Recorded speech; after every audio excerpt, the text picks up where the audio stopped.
Shall we? We shall. Hey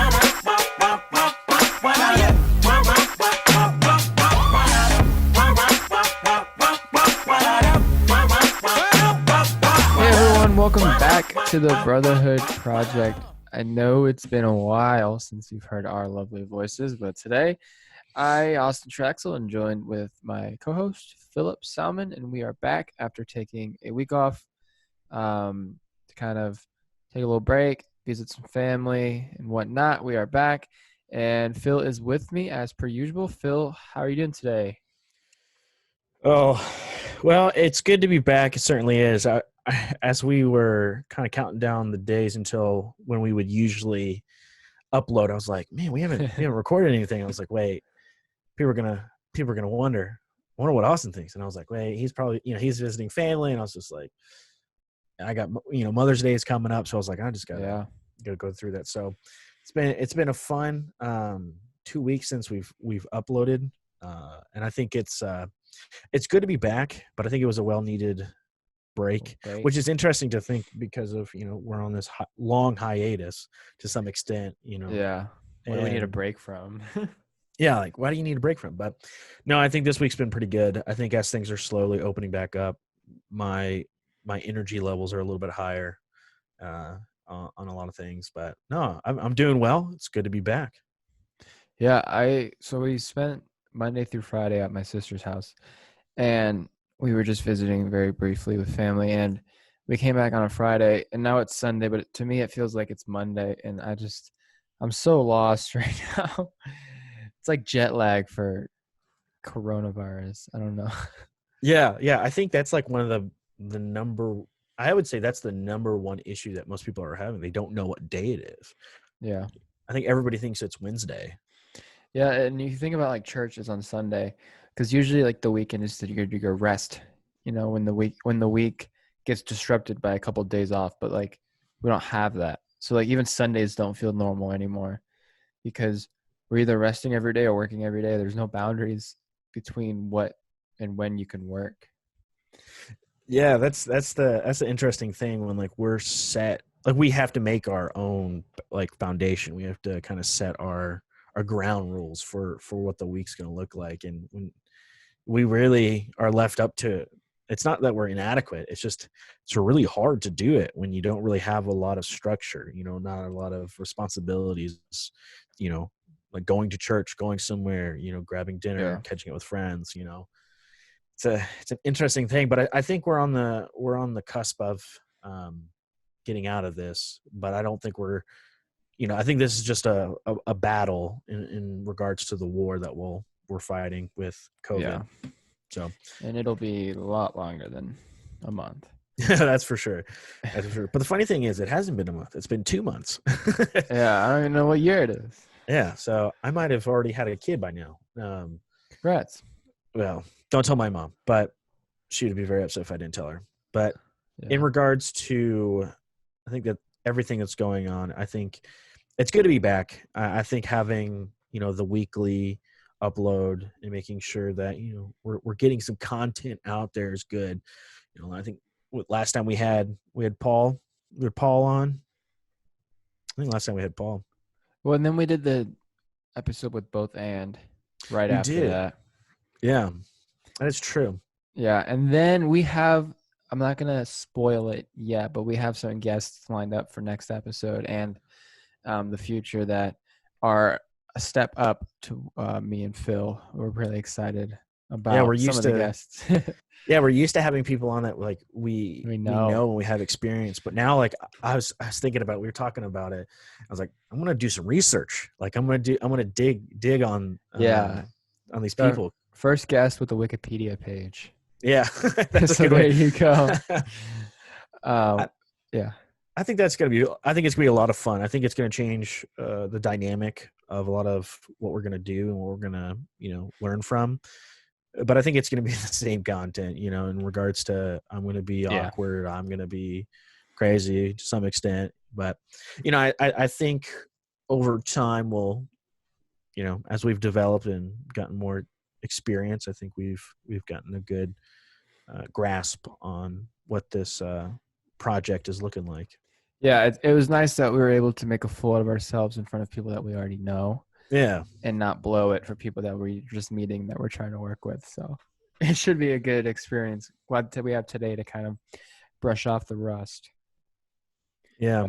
You really brush off rust. It'd be like the cobwebs. Yeah. Or like shaving off your head or something like that. Yeah. Why would you consider that? Why would you even consider that? But I think everybody to some extent has heard, you've shaved your head, you've cut your See, hair. shaved is a very harsh word. That is true. That is true. I apologize. It's I apologize. buzzed. Buzzed. And it's already like halfway back. I'm just saying. I don't know if it's halfway back. For those of you watching online on YouTube, you can see my hair is gone. It is we buzzed it. First I did just the top. No, I did just the sides.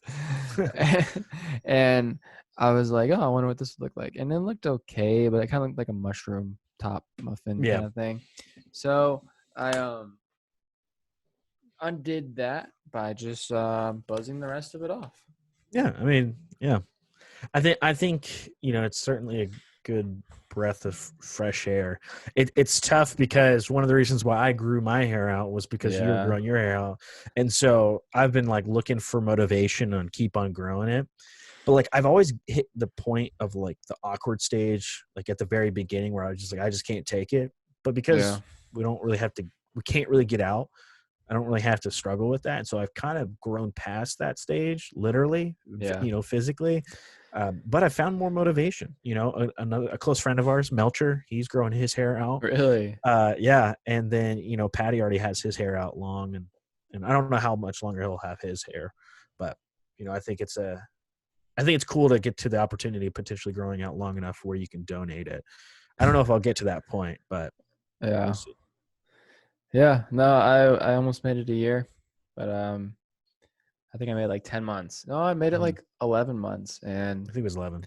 Backed out. It's just when the humidity comes and it gets hot outside, and when I buzzed it off, I gained like 40 seconds in my mile time in my running, so it's like I feel much better. Yeah, it's very important. Very important. Yeah, I think for me, I don't know how much it's gonna last, but we'll see. We'll see. Yeah. So, what kind of things have you been up to these past 2 weeks? Well, like I said, we last time we had our just a guest on, just us and a guest. We had Paul Honeycutt on, and it was good talking to him about his story. Certainly go back and check it out if you don't know what I'm talking about, but that was a good time. But he was talking about he kind of got into these morning routines of listening to Gregorian chants. And immediately after we talked about it or recorded that podcast, I was like, I'm just going to check it out. I'm just going to do my research on chanting. And I just picked it up, and I don't know if I'm really into Gregorian chant, but more like choral, orchestra, symphony, kind of that genre, classical music. Yeah. And, I went on a walk today, and it was just very peaceful. It was like early in the morning where nobody was actually up and doing their thing, and so it was a good experience. But that's something that I hope to continue with, at least for the foreseeable future. Yeah. So, what have you learned about this? Is there different genres of chanting? No, I don't think there's different genres of chanting. I mean, there's screaming, if you consider that chanting, but no, I think there is variety in it, because there's Gregorian chanting, which is more like, to me, I think it's just deeper. People are like but like choral classical music is like, to me, I think it's prettier. I think it's honestly something that I find myself enjoying more as I listen to it. You've probably heard of like Hallelujah, and if you listen to that without instruments and just lyrical composure, I guess I don't have a degree in music, but I just think that stuff it's beautiful. I think it certainly is classic, but I just really enjoy it because I think it's very easy to become peaceful to become Oh, at peace with it. So no, I thought it was pretty good. But no, other than that, it's just been chilling. yeah, No, I've been doing a little things, trying new things here and there. But it's great. One thing that I've gone into that I feel like it's another edition of me doing things that were popular a long time ago and that everyone else experienced and I didn't until now, just because it's by choice. And it's Settlers of Catan. It's kind of a new thing for me that I never really played growing up. And you have been playing with me and some of the guys online. I played the board game for the first time a couple nights oh, ago. It's so different because online it keeps track of everything for you. oh yeah, oh yeah. And on the board game, I have to do all the counting and all the crazy stuff.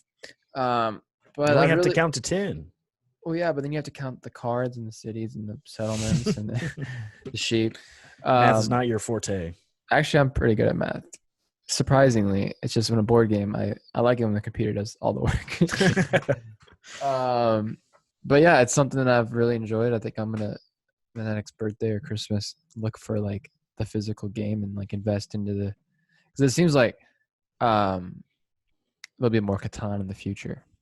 Yeah, I agree. I've enjoyed playing, in person, or excuse me, online. But I think in person it's an entirely different game. But it's like just in general, like if I kind of step back from like kind of that experience, I think we've talked about this before, more or less in person, about how things like board games or card games, things that you would casually do that you can kind of do Yeah, online.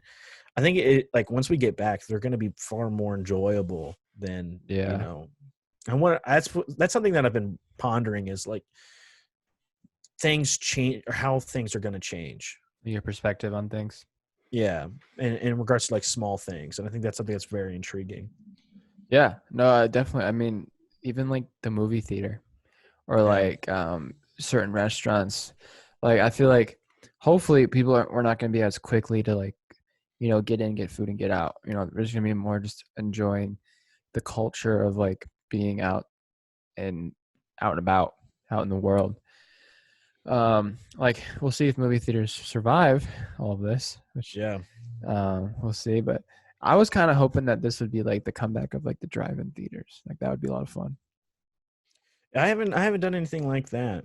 I haven't. I was going to ask you what do you thought um would you think would make a comeback, but what do you think's going to have the most drastic change? Like positively or negatively or Both. either. I mean, drastic change. I think people are still gonna be scared to go out to eat, Mhm. especially like they're not gonna be at full capacity for a while.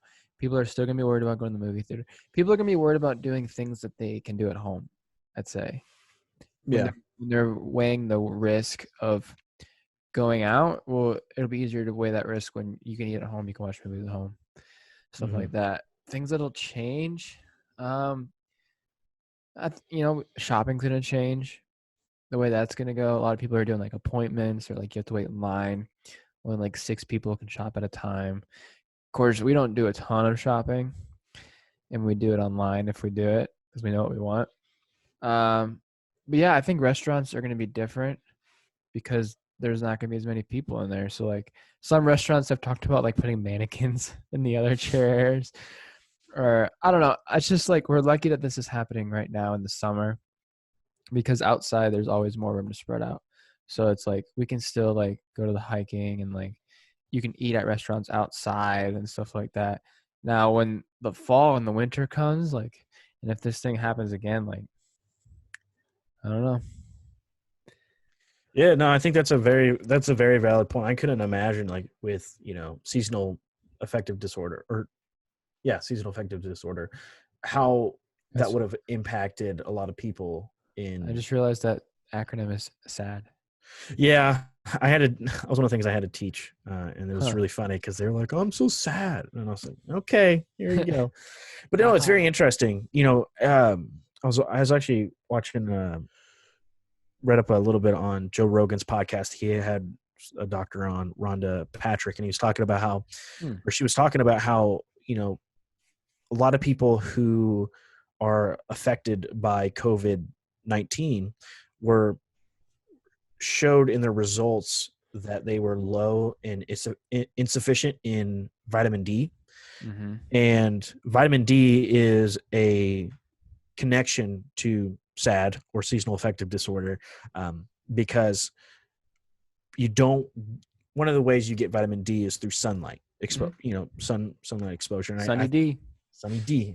I wouldn't drink Sunny D because of high sugar, but it still tastes good. But that was something that I'm very intrigued about, and obviously it makes sense. If we were going through this pandemic during just a couple months ago, I think it would have been really, really bad. Yeah. No, it's true. Um, I feel like also a lot of people like this is vacation season too, Mm-hmm. and maybe save your vacation, go in the winter, get some vitamin D, get out. I think a lot of people are going to go to Australia. That's what I think. Also, you took your vacation last year. Yeah, I took my vacation. Took 3-month hiatus from everybody.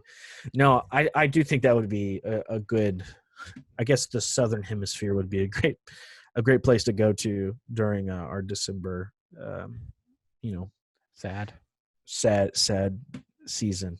But Yeah, I am pumped though because right now in Kentucky, it's starting to get the humidity is like starting to get there, so it's starting to feel like a tropical place. oh yeah, It's not.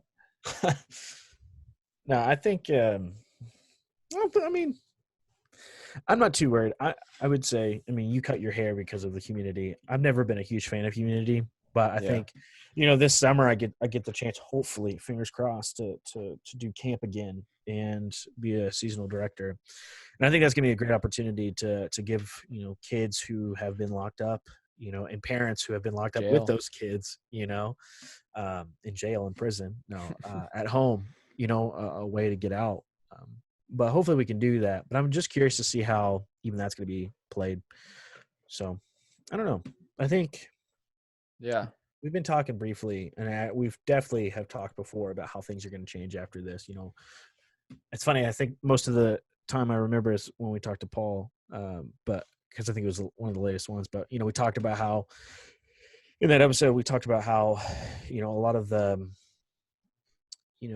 organizations and in the businesses that are choosing to do a lot of work now, Yeah. or they're choosing to help people that are in need, or a lot of people that are first responders, helping them in this season. I think it's a very good example of what who you should support. Yeah, But they're talking about waiving student loans for those frontline workers. it'd be intriguing. I I know would it's a lot of I people would don't like support that. that. I would Yeah, support no, it. It's kind of yeah, like because people are like, well, what about me? I have student loans. Or like it's like the discussion of like whether or not they should restructure the whole college thing with how mhm. like what if they get rid of student loans, the people with student loans are going to be upset that they still have them, and it's like, well, if we can prevent people from getting sick and you're already sick, I don't know, it's just like No, can't I help think that's a everybody. yeah, and I think that's something that's really tough. But I think one good thing that we could talk about today would be, we have first responders, but what about Christian responders, and how we respond in a manner that is Christ-like. And I think it's Right. very, I think that's a good topic to talk about. And that's something I would like to talk about certainly today. But I think that's a very interesting thing to think about, because it's so easy to see somebody who does a lot of good and Hmm. not get rewarded for it. And I think it's really good when we can Yeah. acknowledge somebody doing something really good and be able and choose to reward them because of their service. And sometimes people get shorted. People aren't going to get what they think they you know um Deserve. yeah, what they deserve. But it was very interesting. uh as everybody knows, I feel at this point, Austin and I are Browns fans, to some extent for me. But Hmm. I was watching one of the episodes of building the Browns, and Jarvis Landry was talking about at draft night. He was talking about how regardless if you're a a second rounder to a seventh rounder, you think that you should have been a first rounder. And Yeah.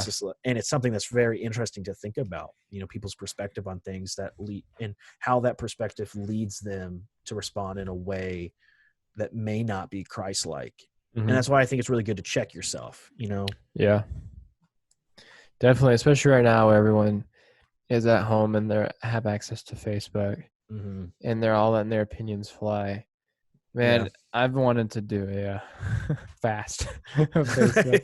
A big fast. Yeah, it's just I don't know. It's just so wild. Everyone's got their own opinions. They decide who they want to listen to, and it's just like, especially like Christian people that I've looked up to, and like I will say like most of the people I look up to in the world who are Christian and like I want to like be more like them.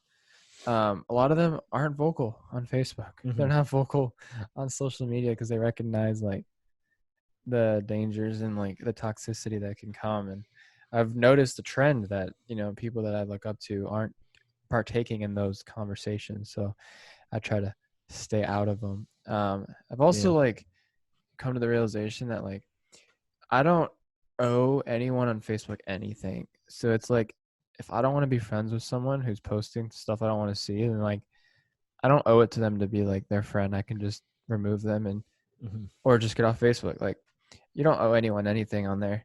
But yeah, it's just like a lot of Christian like people that I would think would be like, well, I'm not trying to criticize them and their faith, but like they're not putting people first. They're putting their parties or like their ideas first. And it's kind of getting to the point where I just don't want to be on Facebook anymore.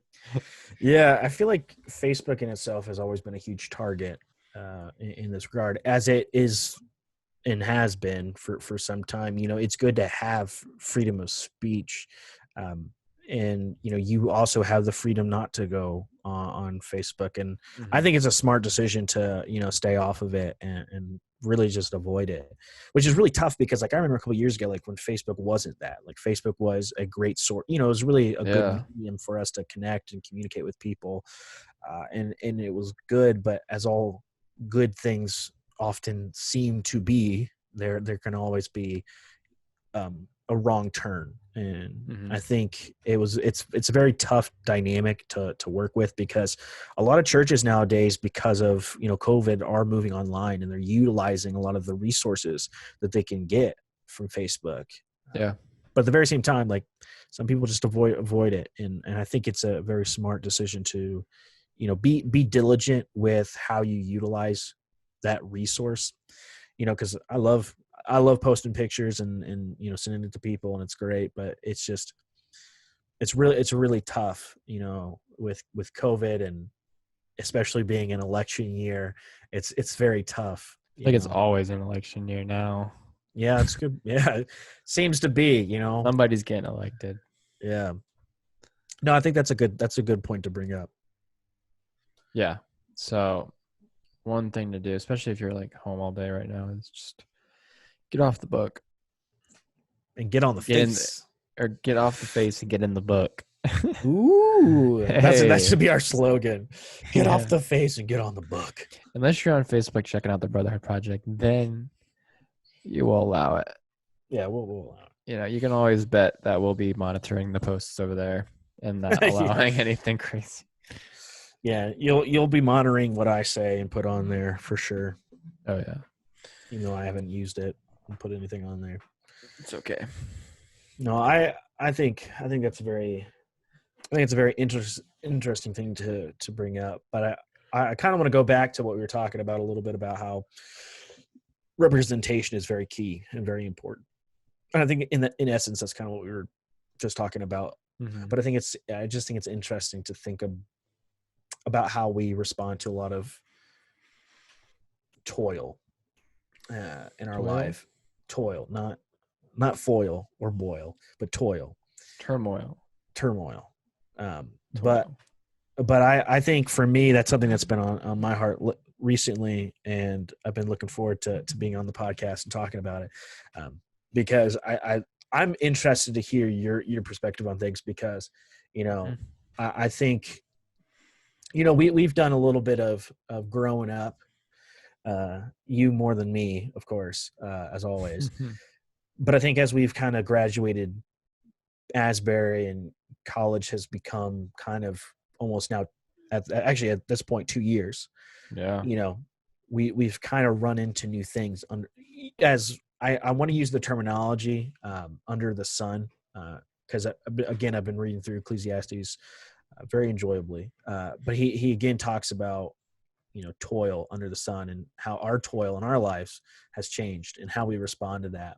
But I don't know. I don't know what terminology would work best for you, in regard to toil. If you want to use turmoil, I like the word toil. I like to use what I read, in the book. Yeah. But what are some of the toils, or whatever you want to use, that you have run into, not in recent months, but just in graduating, because it's been 2 years now. Yeah.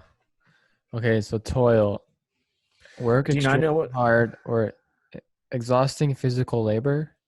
Yeah, Okay. yeah, So stuff that's just been like heavy and exhausting and yeah. right. Um I think one thing that's really stood out post college, post family living in the home is just kind of like everything that you want, you have to work for like 100% on your own. Mhm. Kind of like how, so like in school, if you want to be more spiritually active, then, there's chapel, there's this, there's community groups. If you want to be more physically active, there's intramurals, there's people, there's a gym, there's programs. If you want to be more academically, like, you go to school. If you want to like eat better, you just go to the cafeteria and eat better food. Well, like when you're on your own, it's like everything that you want to be, you have to work for. And sometimes like it can be exhausting to like constantly have to like adjust and like, but eventually you do kind of get into like your routine and your own balance, I'd say. But like one thing that's just kind of exhausting is like trying to keep up with yourself. And it's like, oh, I did a lot of physical activity this week, but I didn't really better myself at all mentally.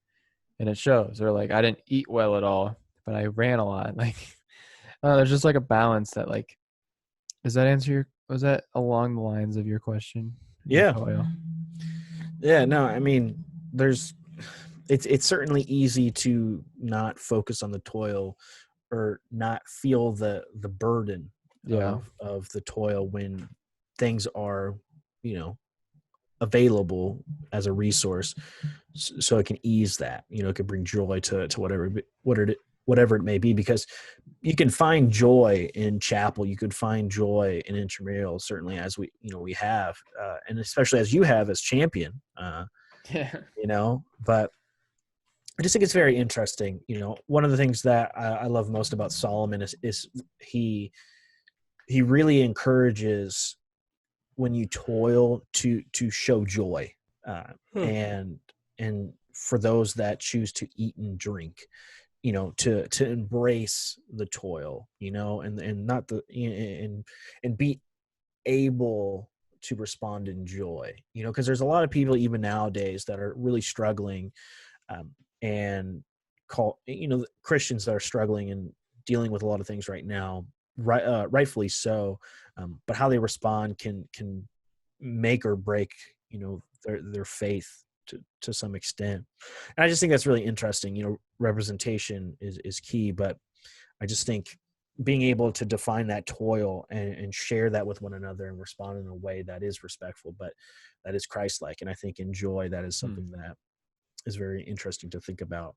Um, but yeah, no, I kind of have several thoughts that I wanted to bring up in regards to this. This was some of the notes that I took. Let me hear it. But one of the things that was really interesting about what you kind of said is you kind of shared some examples. You shared some Yeah. ideas of how can we enjoy our toil. How we work through things. And I was kind of looking at the meaning behind a lot of these words, the etymology, Yeah. uh, and I kind of pinpointed a couple words, of enjoy, and I think that's something that's very interesting to me because just the blank definition of enjoy is to take delight or pleasure in an Hmm. activity or occasion. And when you look in the etymology of enjoy, the the first part of enjoy means to make, and I think that's something that is intriguing to me, because when we work through our toil, whether it may be a season of depression, or a season of why does nobody like me, or season of my faith is dry, it's very easy to get lost in those moments where we can't think about what we're going through right now in the present, in the moment. um and I think for me, the biggest question that I would have is, how important is it to you when you do toil, when you're struggling in life, to step back and to enjoy those small things in that journey? But more or less, what are some of the like where are your eyes? Where are you looking towards in your experience when you are going through a toil? Yeah, I mean, I think one of the number one ways you can measure like the quality of your own character, or like to measure the character of any man, is how they react when they're in struggle. Do they set their eyes on like hope and they turn to the word and like turn towards their family and their Christ, or do they turn in towards their bad habits or like their clutches, stuff like that. So that's a great way to measure like where do you go when you have toil in your life. For myself, like when life is just like hard and it's just like grinding and it just feels like I kind of feel this recently sometimes with like work. It's just like some days I feel like, you know, I, everything's going well, and some days I feel like I just can't get a video right. I just can't like get it together, And I'm sure that relates to like, some days like teaching. Some days you probably feel like you just can't relate, like you just can't break through. Like Yeah. Uh, um, on days like those, man, it's just like I have to go run, get some peace. Especially right now, it's like I just gotta get out of the house. There's mhm. stuff's like I need to reset, get out of the house so that I don't get more frustrated. I don't have bad habits and like stuff like that. And then just kind of like um, understanding that it's okay to have frustrating days is perfectly normal. Like it's okay to get a headache because like you just can't get it, can't get something right. But I turn towards like if it's short term, I'll just get a snack and hopefully that helps. Yeah. um, I'll take a break and come back to it later if I can. I'll go for a run.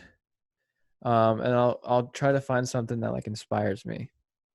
Whether it's like reading the Bible or like watching a short video or something that just inspires me, like that reminds me like why I've decided to work the way I work, and you know.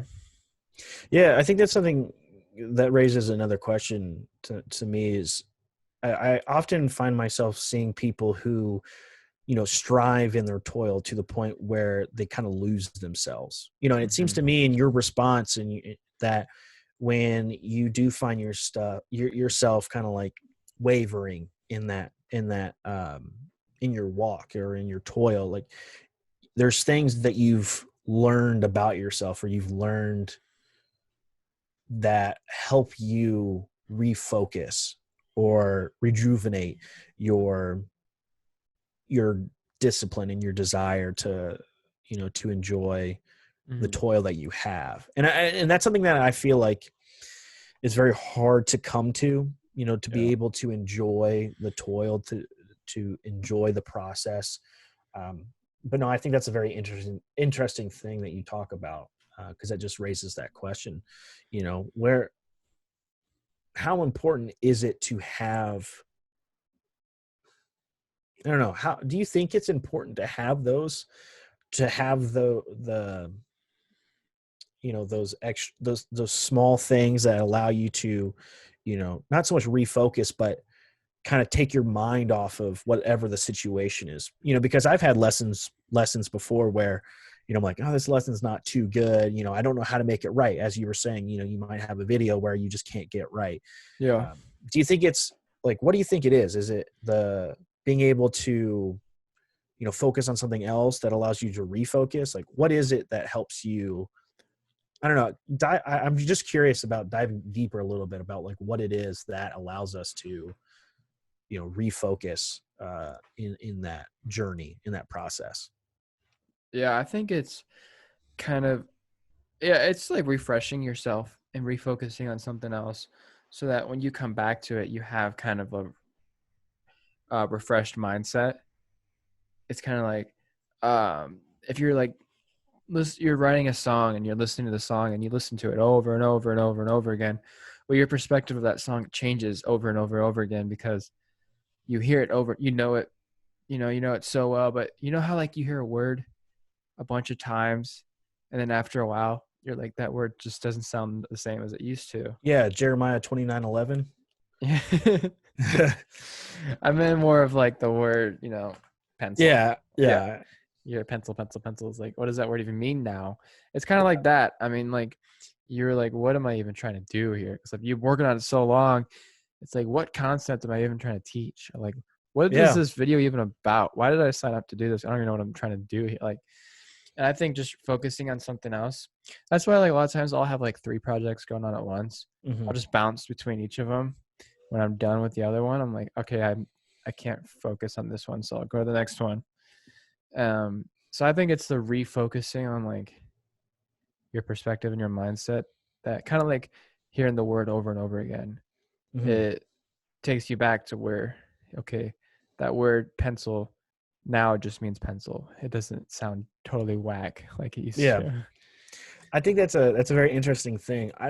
For some reason, when you're talking about how you would work on 3 different projects at a time, I was thinking about it. Popped in my head. I once spoke to somebody who strongly encouraged me to, like, when you eat dinner, don't just eat one piece of your meal, but like eat like small bits and pieces of it, because like the Yeah. meal is not just the sandwich, the meal Huh. is the entirety of it. And I was just thinking about that because it's like, I think, what's the definition of insanity? Doing the same thing over and over again, expecting a different result. Yeah, I don't know why that popped in my head, but I feel like that just matches what we're talking about. It's Not in, similar. similar in sense, but I don't know. I just think, I don't know. It's probably something that we can't necessarily pinpoint and talk and discuss as like a topic, but it's Yeah. just kind of one of those things that you can come to ponder and think about. About how, why this happens or why this doesn't happen.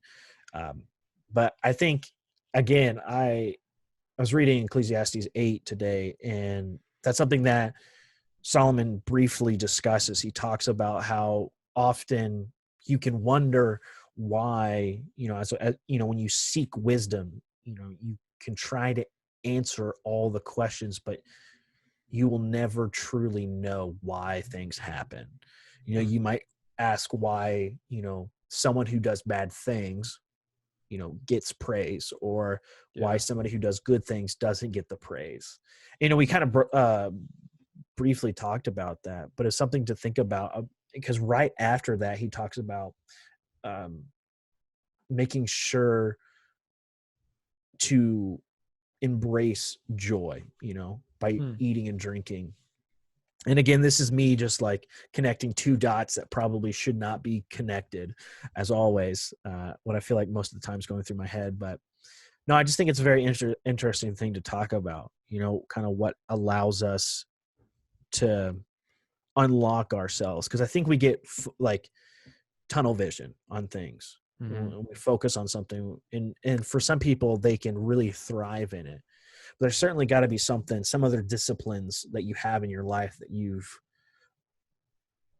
given the opportunity, the day of light, what's the light of day. Wow, my brain is going backwards. The light of day, to allow you the opportunity to refocus. And it's just a really interesting thing.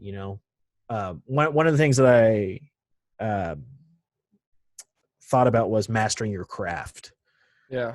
And I think how important that is uh, in really any journey, in any walk. You have to set a foundation, and you have to reinforce that foundation. Yeah.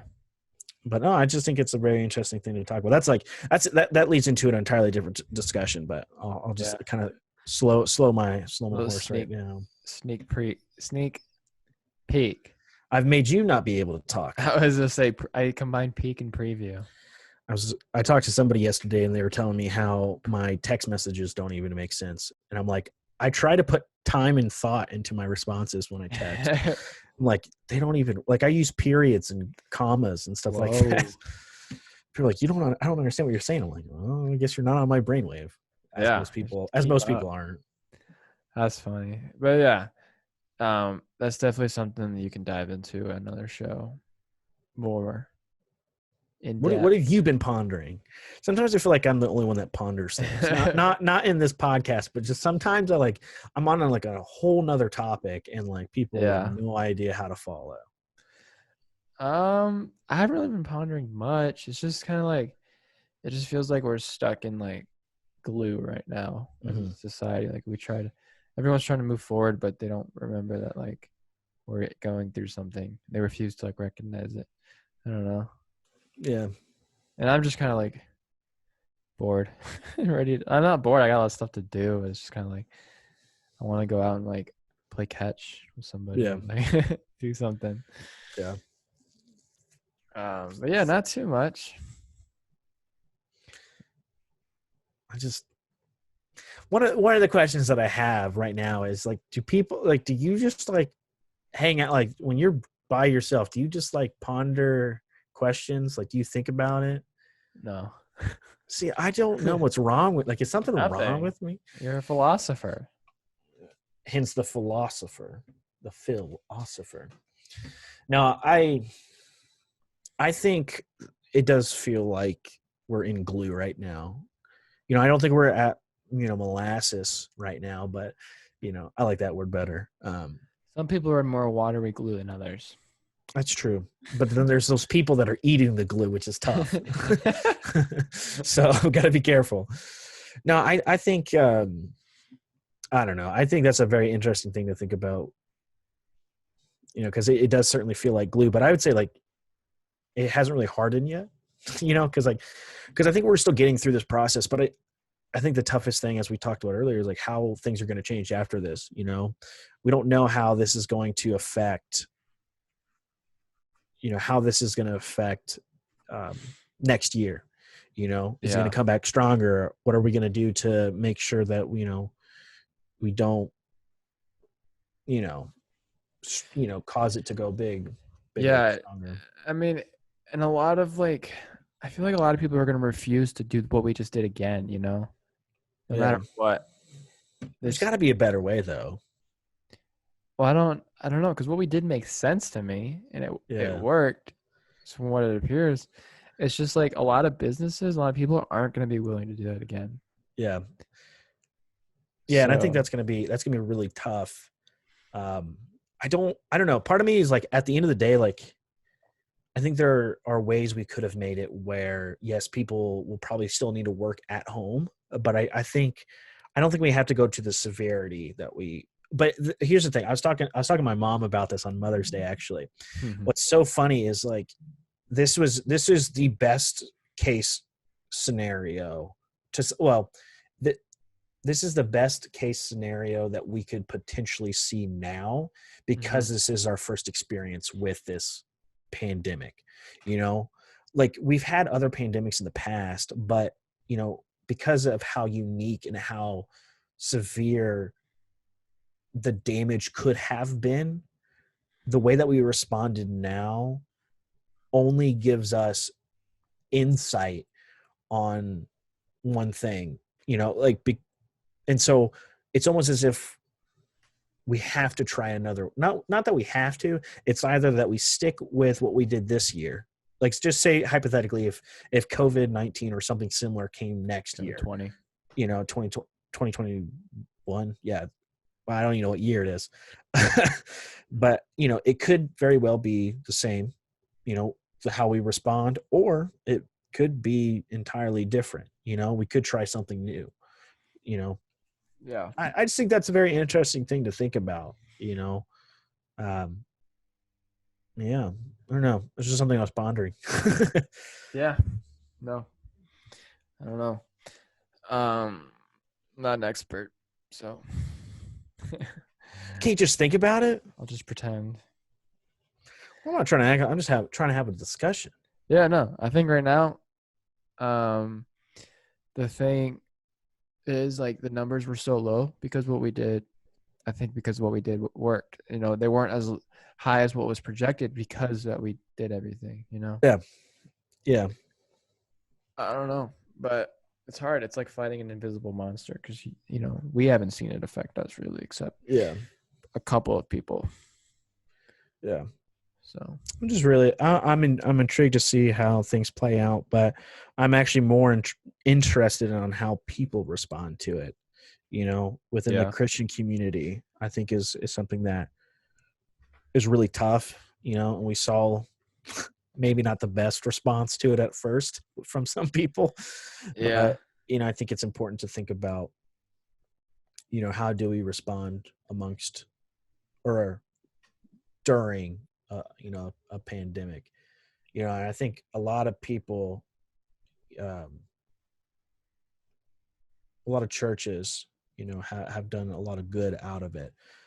yeah. And I think that's really important as Christians, is being able to bring a lot of good out of a bad situation. Definitely.